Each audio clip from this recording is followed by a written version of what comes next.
herritar ezberdinak bildu gagorko honetan, sare ekimena honen aurkezpena egiteko Villabona mailan.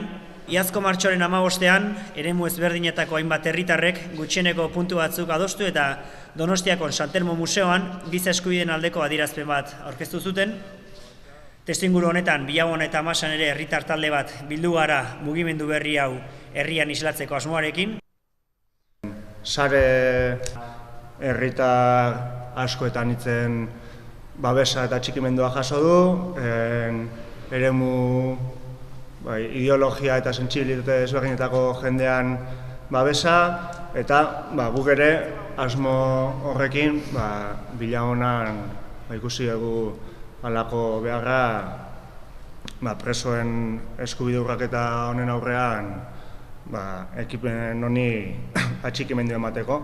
Sarek presoen sakabanaketarekin amaitu nahi du, hori da bere helburu nagusia, eta helburu hori lortzeko asmotan lehenengo pausu bezala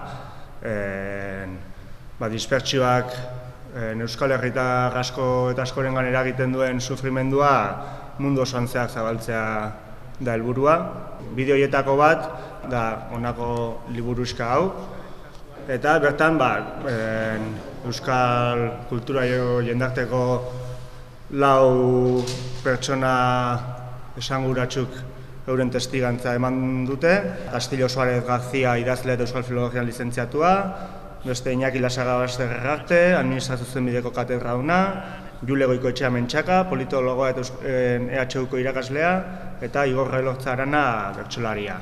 Gure konpromisoa izango litzateke liburu hau irakurri eta beste norbaiti, inguruko norbaiti eman, harek ere irakurriko duen konpromisoa bezala eta gero zabaltzen joateko mundu osoan zehar. Sareen helburua 500.000 liburuxka mundu osoan zehar banatzera iristea da. Lehenengo pausua apirilaren 19an amaituko da. Bertan Euskal Herri mailan ekimen edo ekitaldi ezberdinak egongo dira, eta Villabonan ere badaukagu asmoa sareen izenean ekitaldiren bat egitekoa. Sarekide kanpaina martxan jartzeko asmoa daukagu Villabonan. Horretarako fitxa hau bete besterik ez du. Gaur sarek hemen plazaratu dituen asmo eta ideiekin badatorren orok sarekide izan daiteke.